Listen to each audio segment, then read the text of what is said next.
down as well. Okay, and that's why numbers don't look like they're driving. But there's also, in the Dillon tender, there was a 10% contingency allowance, which is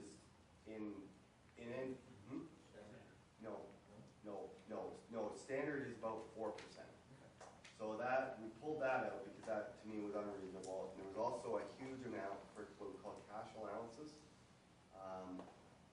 And again, so we pulled that out. So the 14.7 was taking a look at the former tender without all that, I don't call it superfluous, but all that other stuff in there and taking the 2 million out. So that's why that number is there.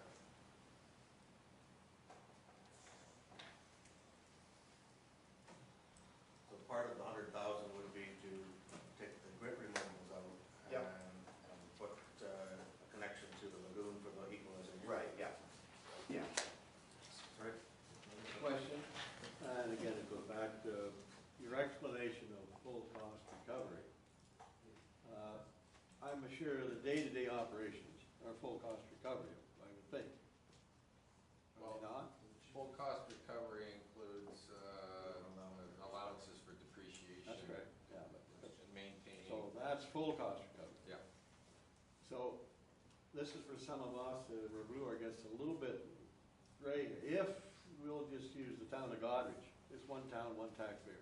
If they choose to put some of that onto the assessment or taxes, I guess that's their call. Where we got 3 other lagoons, like we can't add an assessment to get up to the full cost that the people have to pay it somehow. How do we collect it? We haven't got full cost recovery across the board. Yes, we can build a reserve fund for future build out, but that has to be built into those people that's got access to it. So we're a little different scenario than some places are because of our geographic. South here is in some of that problem too that we'll have to absorb. But when we start talking full cost recovery, it can get very deceiving to the people when you're talking to people. What do you mean by full cost recovery? It's hard for me to explain it. That's my layman's way of doing it, and that may not be the proper way of doing it.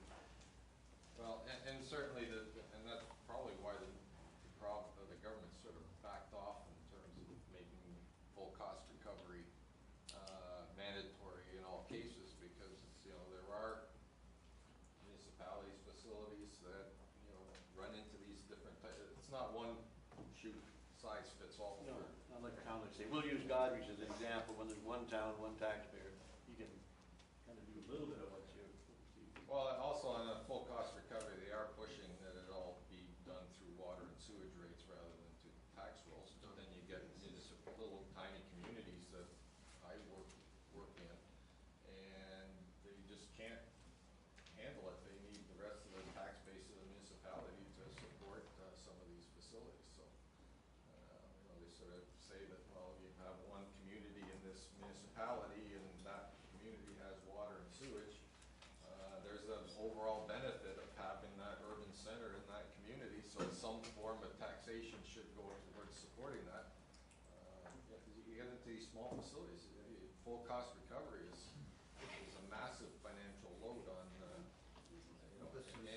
any sort of center that's under 1,000 people that has their own system. It's full cost recovery. This is something that each municipality will have to work out on their own how they deal with that. That's an individual thing. It's really not I just wanted a little clearer in my age. When somebody asks a question, I can be a little closer to answer. That's something. I think my layman answer to what full cost recovery is the difference between buying a car outright with cash or leasing it. So if you're leasing it, you're paying your monthly, and then once you're done your lease, you don't have a car anymore, so you got to do it again.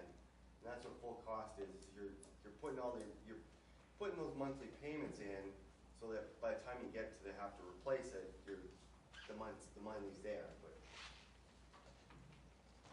Okay. I'm okay. You okay with it? Yeah. Anything else? Carry on. Thanks. okay. Some of the other, during the working group, we've been contacted by a whole myriad of people throughout, just sort of knowing what was going on in Grand Bend, and came up with different options and things that might help out. So we look at a little bit in general of a bunch of items that have been thrown up.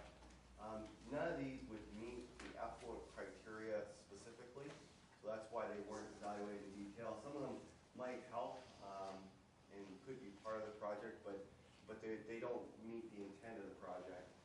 And I could go through all those if you'd like, but I won't, just for timing here on what they are and what they do.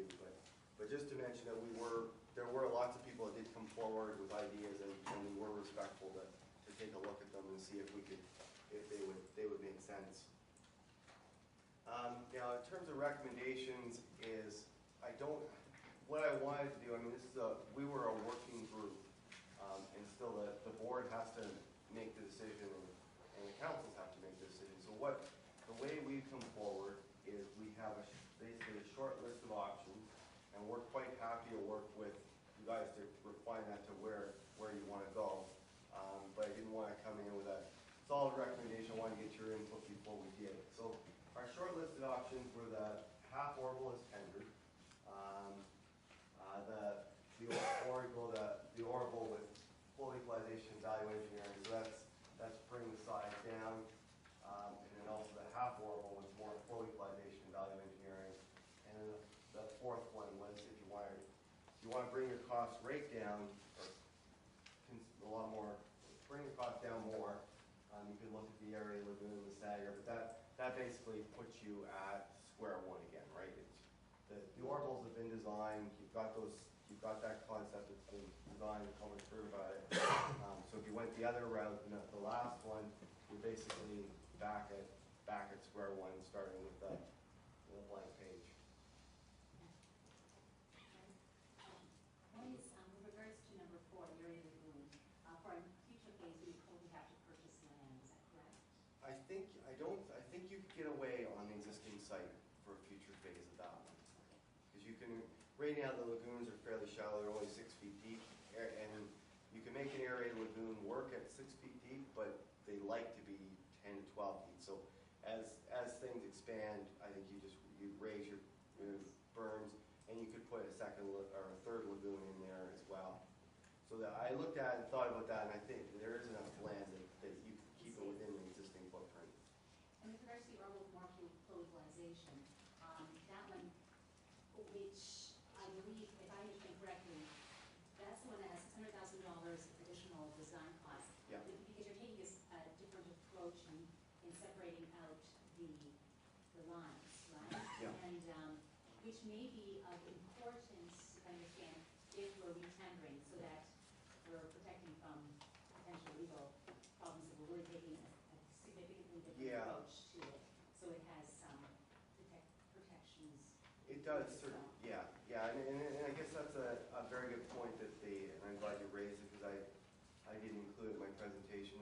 But one of the things that we have that I guess the board needs to be cognizant of is you've got that tender from K&L. And I did want to mention, I forgot when I was on that slide, the costs.